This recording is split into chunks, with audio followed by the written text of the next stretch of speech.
సర్వశక్తి గల దేవుడను. ఎటువంటి వాడమ్మా ప్రభువు? సర్వశక్తి కలిగినటువంటి దేవుడు, సర్వాధికారము గల దేవుడు కదా.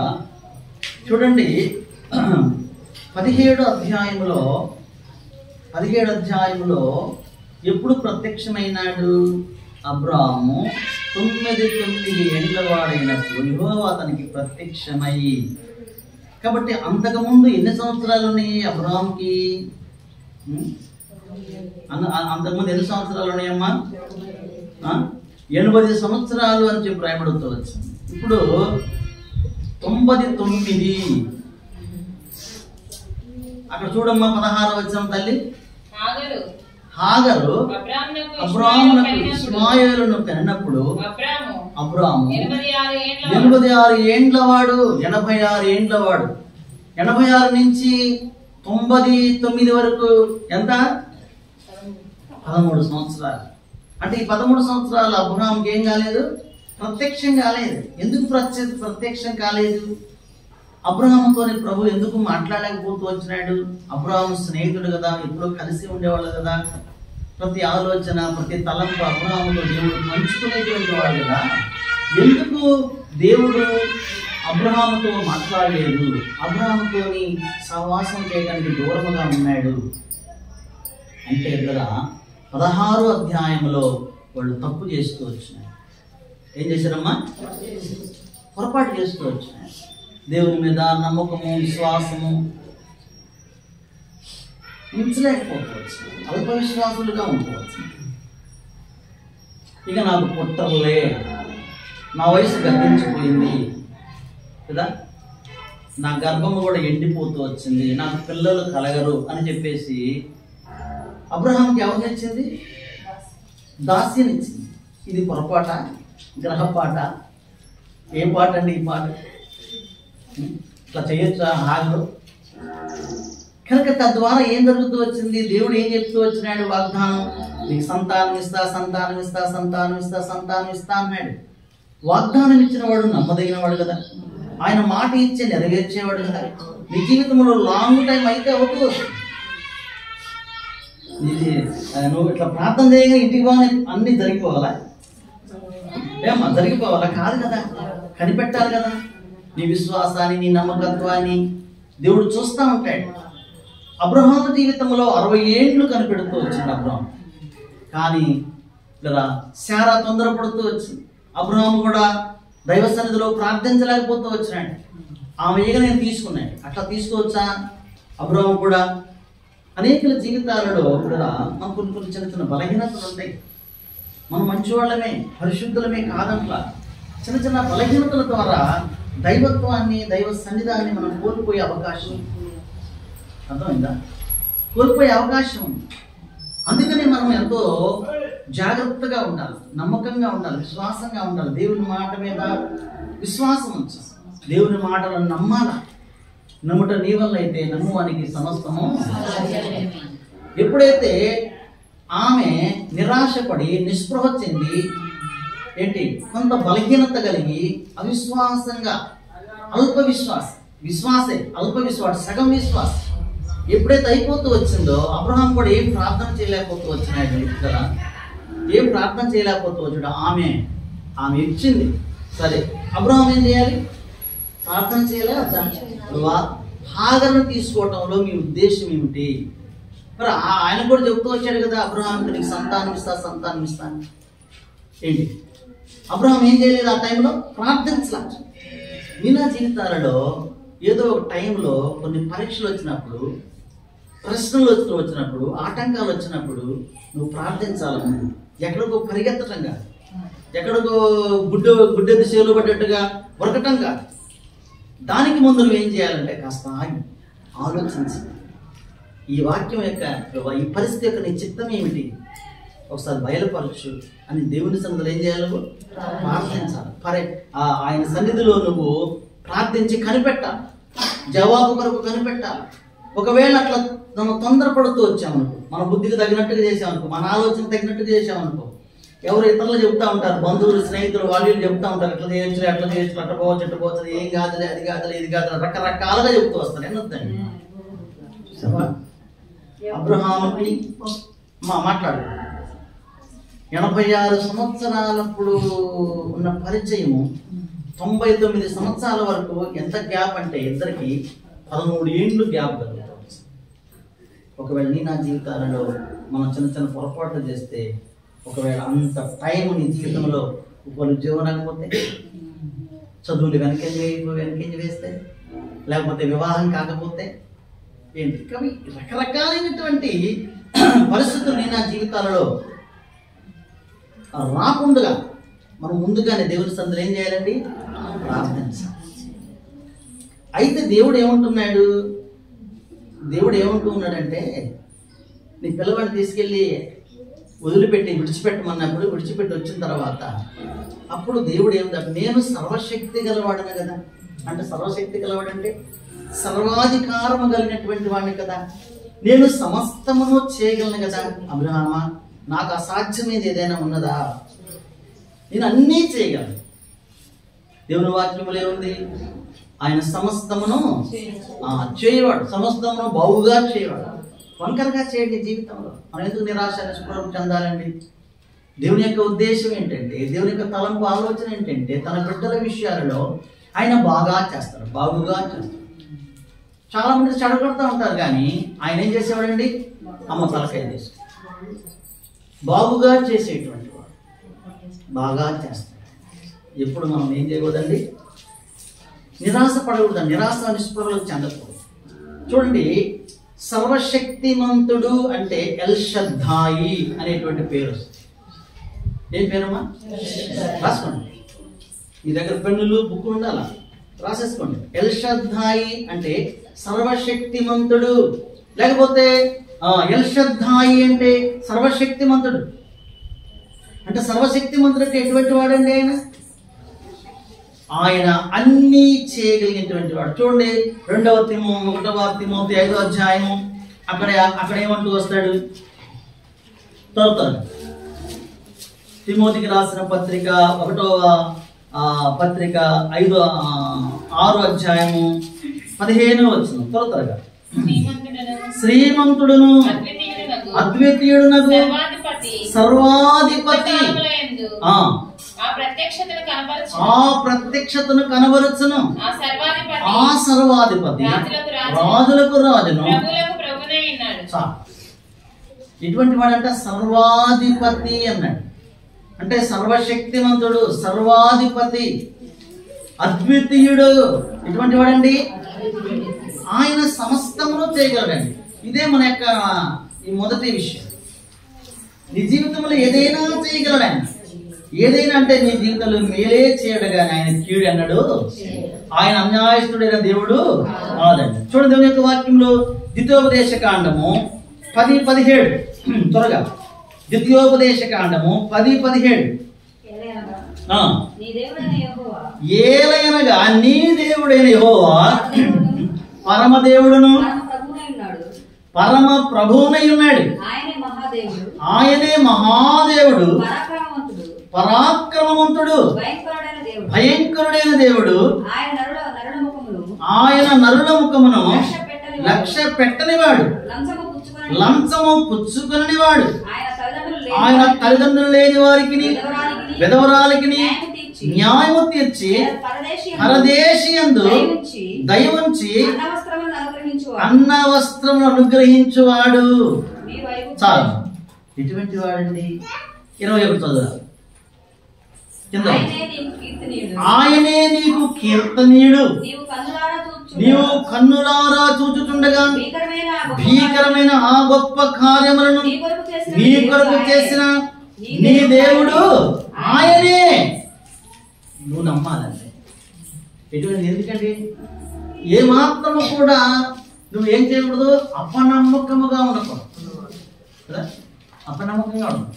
అందుకే చెప్తాను, నేను సర్వశక్తి గలవాడనండి, ఏదైనా చేయగలను.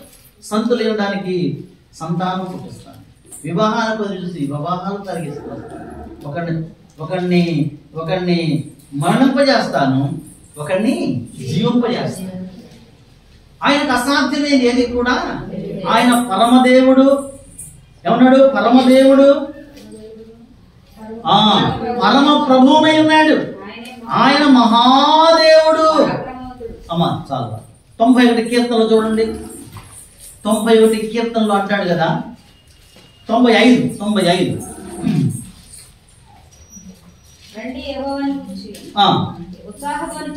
ఆగాలి. 3వ వచనం. యెహోవా మహాదేవుడు. ఇక్కడ ఏం రాశాడండి ఆయన?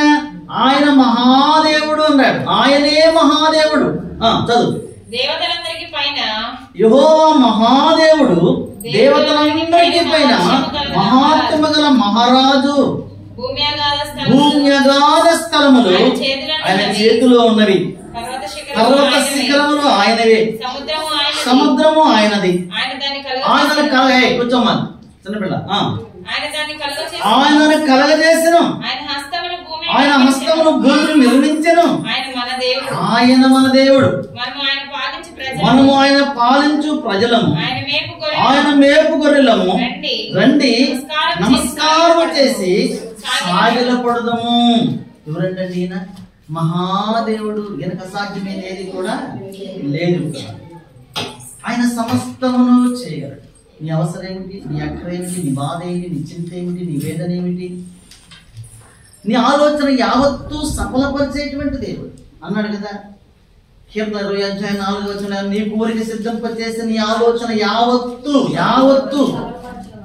నీ కోరిక సిద్ధింపజేసి నీ ఆలోచన యావత్తు. అయితే నువ్వేం చేయాలా? నిందారహితుడవై నడుచుకోవాలి. అది నీ ఒకటే. నీ దగ్గర నుంచి అడిగేది ఒకటే అడుగుతున్నాడు. ఏమంటున్నాడు? నింద లేనివాడుగా ఉండాలి. అభ్యంతరము లేనివాడుగా ఉండాలి. అంటున్నారా? అపరిశుభ్రత లేనివాడముగా ఉండాలి. అంటే పవిత్రులముగా ఉండాలి. మౌనిక ఏం చదువుతాను? ఫస్ట్ ఏంటిరా? ఇంటర్మీడియటా? ఏంటి ఏం తీసుకున్నావు? Very good. ఎంపీసీ. మన చదువు వాక్యం చూస్తాం. ఇంగ్లీషా? అబ్బా మంచిదే. God bless you. ప్రియులరా, ఆయన సమస్తమును చేయగలడు. ఎర్ర సముద్రాన్ని పాయలు చేయలేదా? నీ విషయం చాలా స్వల్పం అండి. మనం ఆ శారా అబ్రహాముల వలె తొలగిపోయినట్లయితే నీకు ఆయనకు జ్ఞాపకం చేస్తుంది. జ్ఞాపకం అర్థమవుతుందా? తలపైన మీకు ఎందుకు చెంగులు లేచిపోతా ఉన్నాయి?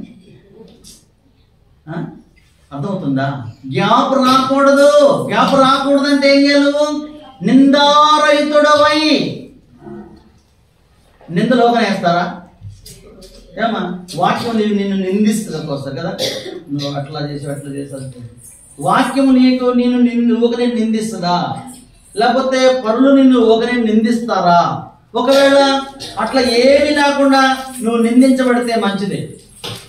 తప్పు చేసి నిందించబడితే దేవునికి అవమానం కదా. తప్పు లేకుండా నిందించబడితే దేవునికి ఆస్తి, దేవునికి ఘనత, మనకు ఆస్తి. తప్పులు చేయకుండా దెబ్బలు, తప్పులు చేయకుండా తిట్లు తినాలి, తప్పులు చేయకుండా ఎవరైనా దూషించినా పర్లేదు. మనం తప్పులు చేస్తే దూషిస్తారు కదా. ఒక్క కాడికి చెప్పుదా తెలుసు కదా మనకి. తప్పు చేశాం కాబట్టి దెబ్బలు, తప్పు చేశాం కాబట్టి తిట్లు, తప్పు చేశాం కాబట్టి దూషణ, అంతా ఉంటుంది కదా. కాబట్టి ఇప్పుడు ఆయన పరమదేవుడు. ఇంత గొప్ప విశాలమైనటువంటి దాన్ని ఆయన కలగజేశాడని చెప్పి మనం వాక్యాల్లో చూస్తాం. అందుకనే ఏనాడు కూడా ఏ విషయంలో కూడా నిరాశ నిస్పృహ చెందకూడదు. నువ్వు నమ్మకముతో విశ్వాసముతో దేవుని సన్నిధికి రావాలి. ఎన్ని పరిస్థితులు ఉన్నప్పటికీ కూడా, ఎన్ని పరిస్థితులు ఉన్నప్పటికీ 46వ అధ్యాయంలో ఏమన్నాడు? 46వ అధ్యాయంలో కీర్తనలో ఏమన్నాడు ప్రభు? 46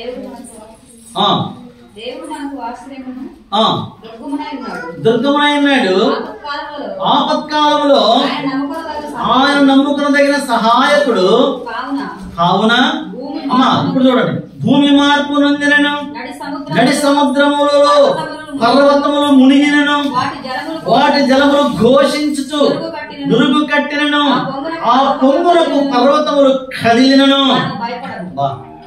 సరే కదిలినా సరే ఏం చేయకూడదండి? మనము ఒక నది కలదు, దాని కాలువలు దేవుని పట్టణమును సర్వోన్నతుని దేవుని మందిరపు పరిశుద్ధ స్థలము సంతోషపరుచుతున్నవి. దేవుడు ఆ పట్టణములో ఉన్నాడు, దానికి చలనములో అరుణోదయమున దేవుడు దానికి సహాయం చేయుచున్నాడు. ప్రతి అరుణోదయము అంటే, అరుణోదయం అంటే ప్రతి ఉదయకాలం దేవుడు నీకు సహాయపడు. భూమి కంపించిన అంటాడు, పర్వతములు మునిగిపోయినను, సముద్రం ఏంటి కరోనా వచ్చినను ఏంటి. మా మిస్సెస్ కరోనా టైం ఇప్పుడు ఇంజక్షన్ వేయించుకోలేదు, నాకు వద్దు అని. వేయించుకోమంటే నాకు వద్దు, నాకు భయం అన్నది. చాలా మంది వేయించుకున్నారు, సరే మంచిది. ప్రియులారా, మనం భయపడాల్సింది మన దేవుడు. సరే, ఇది మొదటి విషయం. రెండవదిగా చూస్తూ వస్తాం, చూడండి. ఎల్షద్దాయి, ఇప్పుడు రాసుకోండి ఇంకొక మాట. ఎల్షద్దాయి అంటే ఇక్కడ దేవుని నీడ. ఎల్షద్దాయి అంటే ఏంటండి? దేవుని బైబిల్ లేదా?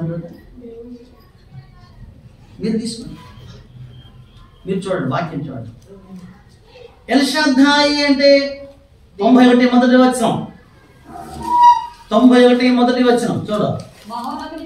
మహోన్నతుని చాటున నివసించువాడే సర్వశక్తుని నీడను విశ్రమించువాడు. ఆయనే నాకు ఆశ్రయము, నా కోట, నేను నమ్ముకొను నా దేవుడు. నీడ నీడ. కాబట్టి ఇప్పుడు సమయంలో మనం గమనించినట్లయితే మహోన్నతుని చాటు, మహోన్నతుని నీడ. మహోన్నతుని చాటును నివసించువాడు, సర్వశక్తిని నీడను విశ్రమించువాడు. మహోన్నతుని చాటును నివసించేవాడు కాదు. బండ సందులలో నివసించు నా పౌరమా. ఎక్కడ నివసిస్తున్నాడు? బండ సంద్ అంటే, బండ అంటే ఎవరు? అవునా? బండ అంటే క్రీస్తు కదా. క్రీస్తు యొక్క సందులు, ఎన్ని సందులు చేయబడ్డాయి? ఎన్ని గాయాలు చేయబడ్డాయి? 5 గాయాలలో, 5 గాయాలలో నుంచి వచ్చినటువంటి 5 ఆశీర్వాదాలలో ఆ యొక్క ప్రత్యక్షతలో నువ్వు నివసించాలి. ఆ దైవ ప్రత్యక్షతలో నుంచి నువ్వు దూరంగా ఉండకూడదు, దూరంగా తొలగిపోకూడదు. ఆయన నీకు ఎట్లుంటాడంటే సర్వాధికారిగా, సర్వశక్తిమంతుడుగా, ఆయన మహోన్నతుడు. ఆయన తన రెక్కలతో నిన్ను కప్పును, తన రెక్కల కింద నీకు ఆశ్రయము కలుగును. ఆయన సత్యము ఖేడమును డారునై ఉన్నది అన్నాడు. What is the difference of ఖేడం అండ్ డారు? ఈ రెండింటికి తేడా ఏంటి? డార్ అంటే ఏంటి? మౌనిక చెప్తుంది, ఇంగ్లీష్ బైబిల్. మౌనిక, డాల్ అంటే ఏంటి? డాల్ అంటే లెఫ్ట్ హ్యాండ్ లో పట్టుకొని గుండ్రంగా ఉంటుంది ఒకటి, ఈ చేతితో కత్తి ఉంటుంది. ఎదుటివాడు కత్తి విసిరినప్పుడు దీన్ని పట్టుకుంటాడు, అర్థమైందా? దీన్ని అడ్డు పెడతాడు. మరి ఈ డాల్ ఏమంటారు? ఈ డాల్ ఏమంటారండి వాక్యంలో? ఏంటి?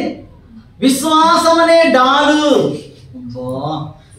మీకు ఇంకా వాక్యం చాలా అర్థం కాదు. విశ్వాసం అనే డాలు కదా. ఆత్మ ఖడ్గం అనే వాక్యము. ఇప్పుడు ఖేడం అంటే ఈ పాదాల దగ్గర నుంచి ఈ రొమ్ము దాకా ఉంటుందండి. అది అర్థమైందా? ఒక పలకగా ఉంటుంది, ఇలాగొచ్చి ఇలాగొస్తుంది. దాని ఇంగ్లీష్లో రెక్టాంగిల్ షేప్ లో ఉంటుంది, అంతే కదా. 2 భుజాలు సమానము, 2 భుజాలు సమానం. రెక్టాంగిల్, స్క్వేర్ కాదు. స్క్వేర్ అంటే 4 పలకల సమానంగా ఉంటుంది, స్క్వేర్ అంట. రెక్టాంగిల్ లో ఉంటుంది, ఇలాగుండి. ఇప్పుడు ఇదేం చేస్తుంది? ఇది మన దేహానంతా కాపాడేది కదా. కింద కాళ్ళకి బాణాలు తగలకుండా, రొమ్ములో బాణాలు తగలకుండా, పొట్టకి బాణాలు తగలకుండా ఖేడం పట్టుకుంటాడు. అట్లా అంట నీకు దేవుడు. ఒకవేళ బాణం వేస్తే దేని తగులుతుంది? ఈ ఖేడానికి తగులుతుంది. ఇప్పుడు ఖేడ ఎవరున్నారు? యేసు ప్రభువారు. నీకు తగలేని బాణాలు నీకు రానివాడు శ్రమలు వచ్చి నేను తగులుతాయి, ఈ కేడాలు తగులుతాయి, యేసు ప్రభు వారికే తగులుతాయి. ఏడ తగులుతున్నాయండి? అన్ని నాకే తగులుతుంటే, మంట పుట్టిపోతుంటే, శ్రమలు కష్టాలు బాధలకి. కానీ బిడ్డరా, మనం ఆత్మీయముగా మనం ఆలోచిస్తూ వచ్చినప్పుడు, ఈ కష్టాల నుంచి దేవుడు మనకు గట్టెక్కించినప్పుడు, ఈ బాధలలో మనకి బహుమానం ఇచ్చినప్పుడు, మనకి ఎంత గొప్ప ఆనందం అండి, సంతోషం కదా. ఏంటి మామూలుగా అయిందనుకోండి, మామూలుగా నువ్వు పొందావు అనుకోండి, దానిలో ఏమాత్రం నీకు అంత ఆనందం, అంత సంతోషము, అంత విశ్వాసం ఉంటుంది. అయితే నువ్వు ఏడ్చి ఏడ్చి ఏడ్చి ప్రార్థించి ప్రార్థించి ప్రార్థించి ఆరాధించి ఆరాధించి కనిపెట్టుకొని నమ్మకంతో, అమ్మో చూశారండి మా దేవుడు ఎంత గొప్పవాడు, ఎందుకంటే ఎంత గొప్ప ప్రార్థన చేసిందో ఆయన, ఎంత గొప్పగా కన్నీళ్లు గార్చిందో, ఇన్ని రోజులు ఓర్చుకొని కనిపెట్టుకొని ఆ బహుమానం పొందితే, అబ్బో ఇన్ని శ్రమల తర్వాత నా దేవుడిని కరుణించాడు అని ఆ దేవుడి మీద ఇంకా నమ్మకం, ఇంకా విశ్వాసం కలుగుతుంది. అవునా? చూడండి, నాకు మాట చదువుతాము. పరమగీతము 1వ అధ్యాయం 6వ వచనం. త్వరగా. నల్లని దానైనను నన్ను చిన్న చూపులు చూడకుడి, నేను ఎండ తగిలిన దానను. చదువు. నా సహోదరులు నా మీద కోపించి నన్ను ద్రాక్ష తోటకు కావలి కత్తిగా ఉంచిరి. అయితే నా సొంత తోటను నేను కాయకపోతే, నా ప్రాణ ప్రియుడా నీ మందను నీ ఎచ్చట మేపుదువో, మధ్యాహ్నమున ఎచ్చట నీడకు వాటిని తోలుదువో, మధ్యాహ్నమున నెచ్చట మధ్యాహ్నమున నెచ్చట నీడకు వాటిని తోలుదువో నాతో చెప్పుము. చూసారా ఏంటమ్మా అది? మధ్యాహ్నమున ఎండ తగిన దానను. ఎండ మధ్యాహ్నం మనం ఏం చేస్తాం? బాగా మధ్యాహ్నం 12:30 గంటకు ఇల్లు చేరుకుంటాం కదా, డ్యూటీలో ఉండగాడు ఇల్లు చేరుకుంటారు కదా, కాపర్లు పొలాల్లో పనిచేసేవాడు చెట్ల కింద చేరుకుంటారు కదా. కాబట్టి ఉదయం నుంచి మధ్యాహ్నం దాకా పని చేసి శ్రమపడి కష్టపడి చూస్తూనే ఉందా? అయితే నాకు కనపడలేదు. వినాల దేవుని వాక్యం. మధ్యాహ్నము ఎండ. ఎండ అంటే ఏంటి? శ్రమ. ఎండ తగిలింది. మధ్యాహ్నము కష్టము, నష్టము, బాధ. మధ్యాహ్నాన పశువులు ఒగిర్చుకోండి అట్లా అంటుంటాయి కదండి. ఎంత కష్టమో కొన్ని జీవితాలు, ఎన్ని బాధలు, మనోవేదనకు మందు లేదంట, ఇన్ని బాధలు పడతా ఉంటారు ఎంతగా. కాబట్టి ఇలాంటి పరిస్థితులలో గొర్రెల కాపరి గొర్రెలను ఆ ఎండకు తిరుగులాడిన తర్వాత ఆ చెట్టు నీడలకు తీసుకెళ్ళిపోతాం. ఆ చెట్టు నీడకు వెళ్ళగానే ఈ గొర్రెలన్నీ కూడా ఏం చేస్తాయండి? చక్కగా పడుకుంటూ వస్తాయి కదా, చక్కగా పడుకుంటూ వస్తాయి. ఆ ఎండకు కష్టపడి శ్రమపడి తిరుగులాడి ఎక్కి దిగి అటుపోయి కంపల కట్టలకు కోసుకొని ఆ యొక్క ఆహారాన్ని తిన్న తర్వాత వచ్చి ఆ నీళ్లు కాసిన దాగి ఆ యొక్క నీడలకు కూర్చుంటే అవి హాయిగా ఏం చేస్తాయండి? ఓదార్చబడుతూ వస్తాం కదా, ప్రాణము తెప్పరిల్ల చేస్తూ వస్తాం. అందుకని 23 కీర్తనలు అంటాడు, ఆయన నా ప్రాణమును. చూడు చదువు 23 కీర్తనలు త్వరగా. నా ప్రాణమునకు ఆయన సేద తీర్చువాడు. దేనికి సేద? ప్రాణానికి సేద. బా, నా ప్రాణము ఎట్లుందంట? నా ప్రాణము బహు కృంగి ఉన్నది అంట. ఏం కృంగి ఉన్నదంట? ప్రాణము కృంగి ఉన్నదంట.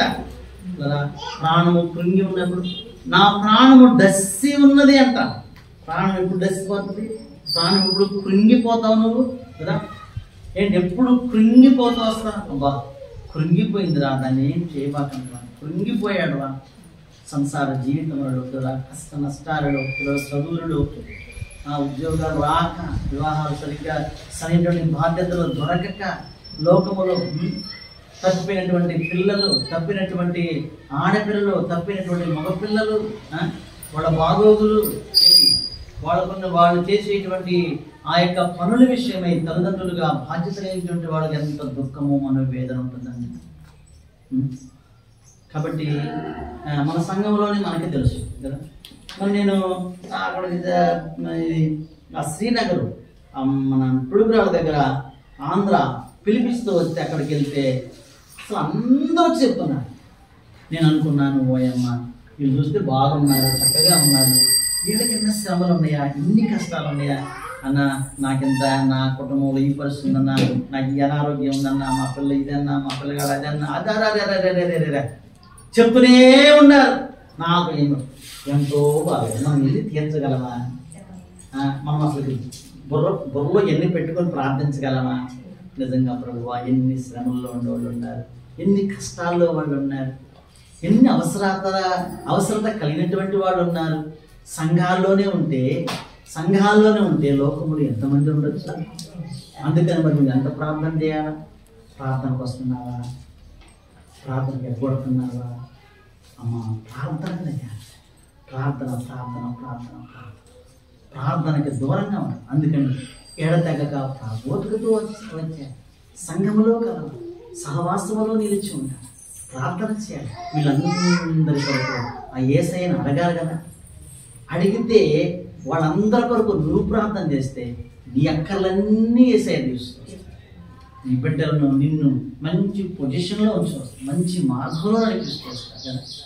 ఇది నీడ కాదా? ఇది నీడ వంటి జీవితం కాదా? ఏంటంటే నువ్వు మంచిగా ఉంటే నీడ లాంటిదే కదా.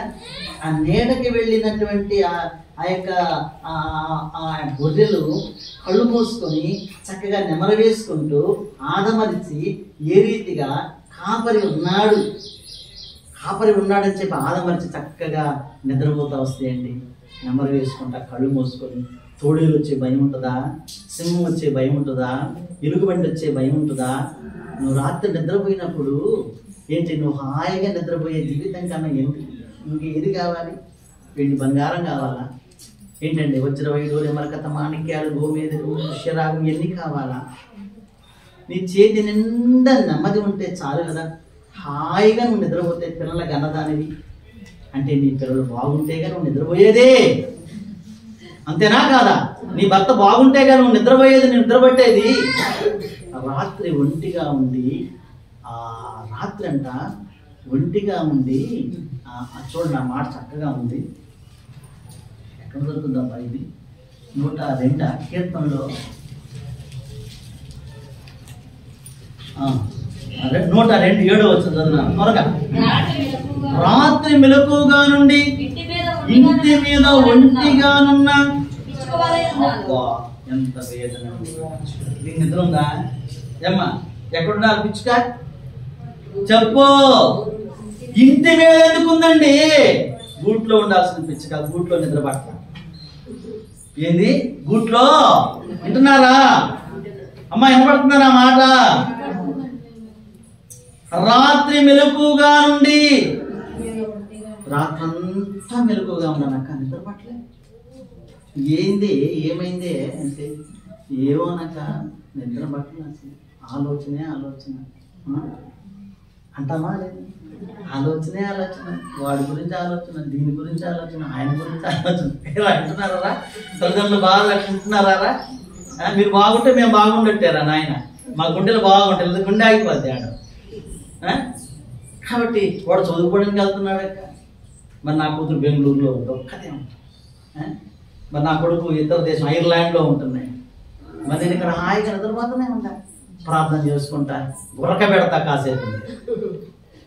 మరి నాకు అంత దేవుడు నెమ్మది ఇచ్చినాడు. మన అందరూ గురక వస్తుందా? నిద్రపోతే గురక వచ్చేది, నిద్ర లేకపోతే గురక యాడ్ వస్తుందండి. నాకు నిద్ర పట్టలేదక్క. ఎందుకే నిద్ర పట్టిందంటే ఏమో వాడు సరిగా ఉండడో లేదో, లేదా రేపు ఏం చెయ్యాలో, వాడికి పెళ్లి కాల, వీడికి అది కాల, వాడికి అది కాల, ఆయన తాగొస్తుంటాడు, ప్రార్థనకు రాడు, ఇదే బాధే నాకు. రాత్రి వెలుగుగా ఉండి, ఈ అనుభవం ఎంత దుఃఖం, ఎంత వేదన. రాత్రి మెలకుగా ఉండి ఇంటి మీద ఒంటిగా ఉన్న పిచ్చుక వలె ఉన్నానన్నాడు. ఇంటి మీదట పిచ్చుకలన్నీ గోడలో హాయిగా పడుకుంటే ఈ పిచ్చుకకు నెమ్మది లేదు. రాత్రి వేళ, అర్ధరాత్రి వేళ ఆ ఇంటి మీద కూర్చొని అటు ఇటు దిక్కులు చూస్తాను. ఎక్కడి నుంచి నాకు ఆదరణ? దేవుని వాక్యంలో కొండల తాటు కనులెత్తుచున్నాను, నాకు సాయమెచ్చట నుండి వచ్చును. చూడమని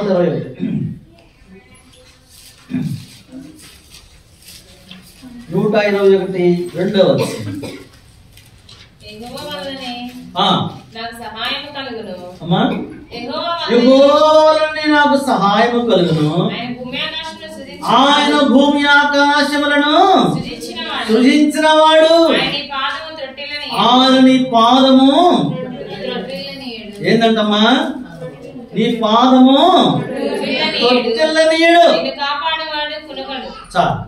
నీ పాదము తొట్టిల్లనీయడు, నీ పాదము తొట్టిల్లనీయడు, నిన్ను కాపాడువాడు కునుకాడు, నిన్ను కాపాడువాడు కునుకాడు. కుండల తాటు కనులెత్తుచున్నాను,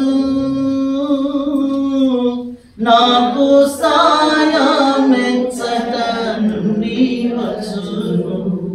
ఆ పిచ్చుక సహాయం కొరకు ఎదురు చూస్తుందంట. ఆ పిచ్చుక నువ్వే.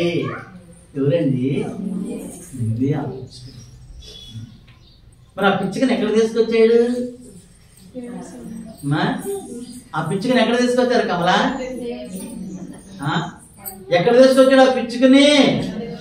చూడు 84 కీర్తనలు.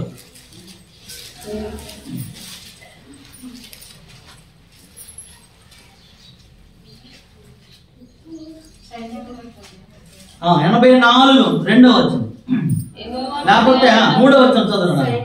3వ వచనం. సైన్యములకు అధిపతి యెహోవా, నా రాజా, నా దేవా, నీ బలిపీఠము యొద్దనే పిచ్చుకలకు నివాసము దొరికెను, పిల్లల పెట్టుటకు. వానకోవెలకి ఏం దొరికిందంట? స్థలం. ఎక్కడా? ఆయన బలిపీఠం ఎక్కడుందమ్మా? నీ పేరేంట్రా? జయరాజు, జయరాణి. జయరాణి ఎక్కడుంది? అబ్బా, ఎంత చక్కని మాట చెప్పింది బిడ్డ. ఆయన మందిరములో, ఆయన దైవ సన్నిధి ఇటువంటిదంట. అందుకని మనం వదిలిపెడతాము. ఎందుకు వదిలిపెడుతున్నాము మనకు అర్థం కాదు. ప్రార్థనకు రామంటే, ఆరాధనకు రావాలంటే, ఆ బలిపీఠం దగ్గర రావాలంటే, ఆ దైవ సాన్నిధ్యంలోకి రావాలంటే ఎందుకు అదురు బెదురు, కష్టము, బాధలు, చింతలు ఎందుకండి? ఈ పిచ్చుక, ఒంటిగా ఉన్న పిచ్చుకకు దేవుడు ఎక్కడ స్థలం ఇచ్చాడు? బలిపీఠము యొద్దనే, ఆరాధనా స్థలములో నీకు చోటు ఇచ్చినాడు, నీకు ఆశ్రయం ఇచ్చినాడు. నీ కూటి స్థలం అదే. నీ జీవితంలో గవిని అదే, పరలోకపు గవిని. దాన్ని విడిచిపెట్టి దూరంగా ఉండగలమా అని, అసలు ప్రాణం నిలుపుతుందా అని ఆదివారం ప్రార్థన ఆరాధనకు రాకపోతే మన ప్రాణం పోయిందా బట్టే ఉండాలి.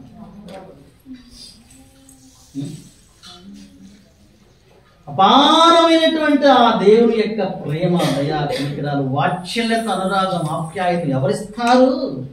ఏ తల్లి, తండ్రి, అన్నదమ్ములు, అక్కజల్ల, బంధువులు, స్నేహితులు, ఇరుగు పొరుగు వారు ఇస్తారండి? ఇస్తారా? ఇక్కడ అక్కడ ఆయన ఇచ్చేయటం.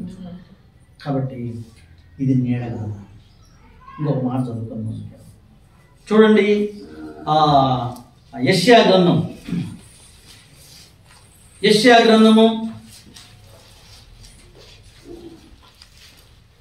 అక్కడ ఒక మాట ఉంది చూడండి. 58వ అధ్యాయం 58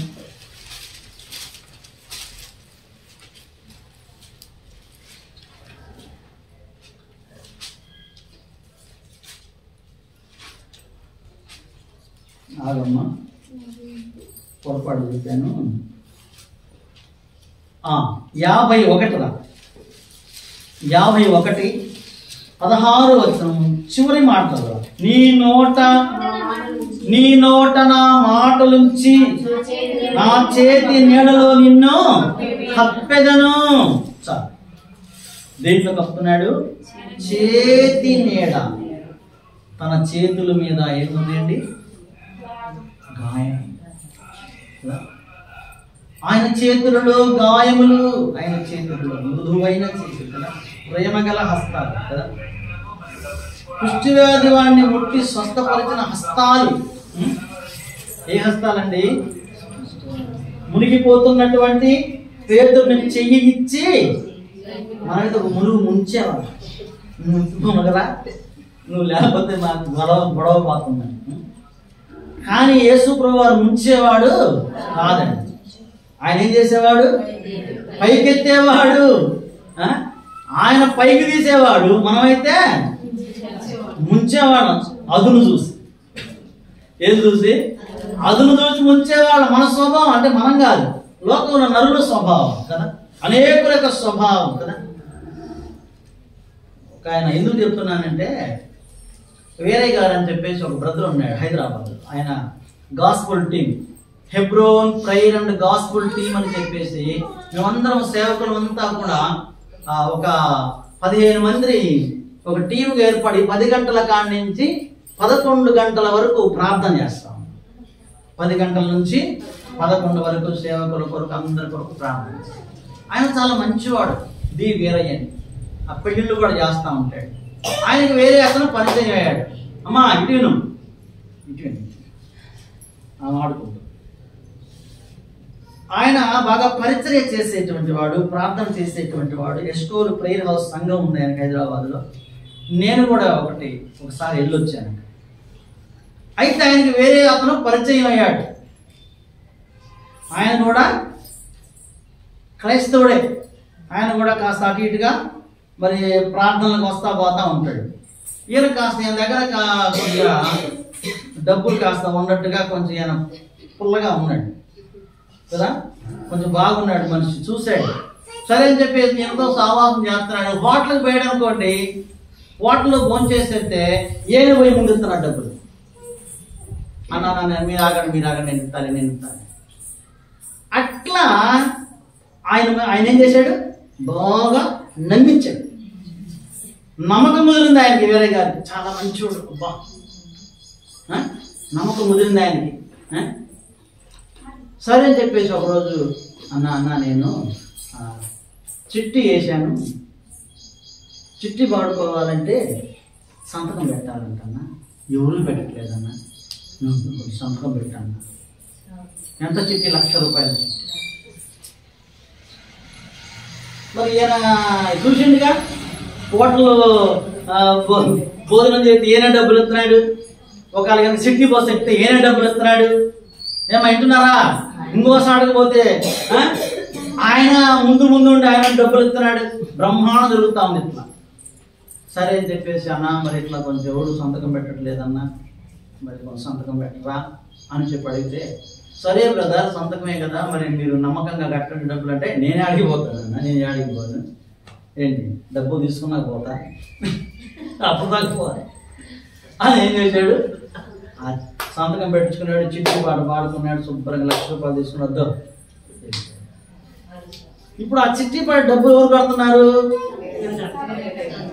ఇది ముంచడం కాదా, తేల్చడం. ఇది మనం అనుకుంటాము మనలో ఎవరు ఉండాలి, నేను ముంచేవాడు అనుకుంటాం. నిన్ను ముంచుదా తెలియదు మనలో ఎవరు.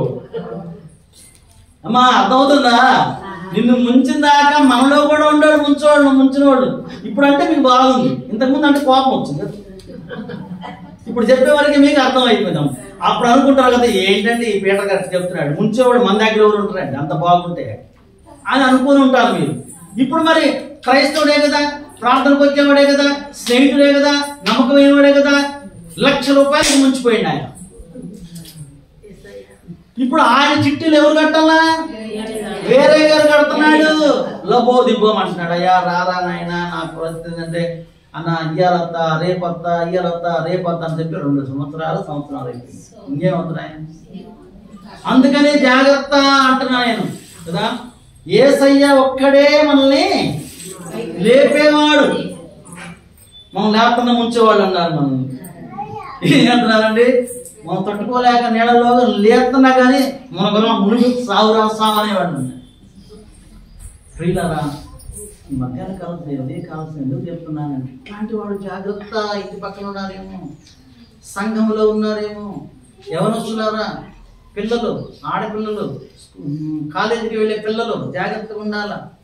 ఏరా బాబు జాగ్రత్తగా ఎక్కడ ఏలు పెట్టారు, మేము అల్లాడాల మళ్ళా మీరు ఏలు పెడితే. కాబట్టి జాగ్రత్త, ఎవరిని నమ్మటానికి వీలు. ఇది రెండో విషయం. మూడవదిగా చూస్తూ వస్తాం. ఎల్షద్దాయి అనేటువంటి మాటకి కదా తల్లి రొమ్ము రాసుకోండి. ఇంకా సూత్రాలు ఏది రాసుకోక, తల్లి రొమ్ము కదా. తల్లి రొమ్ములో నుంచి వచ్చేటువంటి ఆ పాలు ఎంత సమృద్ధి, ఎంత ఆరోగ్యము, ఎంత క్షేమము, ఎంత భద్రత, ఎంత ఎదుగుదల, ఎంత చక్కదనము. పిల్లరా, తృప్తినిచ్చేటువంటిది. ఎటువంటిదండి? ఎల్షద్దాయి తల్లి రొమ్ము. ఎల్షద్దాయి తల్లి రొమ్ము తృప్తినిచ్చుది. నీకు తృప్తినిచ్చేటువంటిది ఏంటండి? దేవుని వాక్యమే కదా. దేవుని వాక్యమే. వాన వంటి వాక్యము తేనె కంటే మధురము. వాన వంటి వాక్యము తేనె కంటే మధురము. వెండి బంగారముల వెలయంతాయైనాను, వెండి బంగారముల వెలయంతాయైనాను, తులతూగము నీ వాక్యముతో. తులతూగము నీ వాక్యముతో. దేవాని దివ్య వాక్యము ఇవిగా మాకు దొరికేను. ఏం చేసింది? వాక్యం ఎంత విలువైంది! వెండి బంగారముల కంటే. 36 అధ్యాయము కీర్తనలు, త్వరగా 36 కీర్తనలు. ఇంకంతా ఇంకొక 2 నిమిషాలు. కీర్తన 36 అధ్యాయము చదువమ్మా. 7వ వచనం. దేవా నీ కృప ఎంతో అమూల్యమైనది, నరులు నీ రెక్కల నీడను ఆశ్రయించుచున్నారు. నీ మందిరం యొక్క సమృద్ధి వలన వారు తృప్తి నొందుచున్నారు. నీ ఆనంద ప్రవాహములోనిది నీవు వారికి త్రాగించుచున్నావు. ఏమ్మా, తృప్తి ఎక్కడుంది? దేనిలో ఉంది తృప్తి? నిన్ను ఏది పెంచుతుంది? పాల వంటి వాక్యం. తేనె కంటే కదా నిర్మలమైన వాక్యమును పాల వలన రక్షణ విషయములో ఎదుగు నిమిత్తము. ఏది శ్రేష్టమైంది? తల్లిపాలు శ్రేష్టమైందా లేకపోతే డబ్బా పాలు శ్రేష్టమైంది? గేదె పాలు శ్రేష్టమైంది. ఆ పాలతో ఏ పాలు ఈ లోకంలో సాటి రానేరావు. శిశువుకు కావలసినటువంటి సమృద్ధి అయినటువంటి తృప్తి, ఆనందము, సంతోషము, ఎదుగుదల తల్లి పాలు. మనమందరం కూడా తల్లి పాలతోనే మనము పెంచబడుతూ వచ్చాం కదా. ఈ ఉదయకాల సమయంలో దేవుని మందిరములో ఏముందంట? సమృద్ధి ఉంది. దేవుని యొక్క సమృద్ధి వలన, దేవుని మందిరములో ఉన్న సమృద్ధి చేత వారు ఏం చేయబడుతున్నారు? తృప్తి నొందుచున్నారు కదా. ఏది కూడా నీకు తృప్తినివ్వదు లోకం కదా. ఏది తృప్తినివ్వదు. కానీ దేవుని వాక్యం నీకు ఏం చేస్తుంది? తృప్తినిస్తూ. అంతకన్నా శ్రేష్టమైంది ఏది కూడా ఏంటి?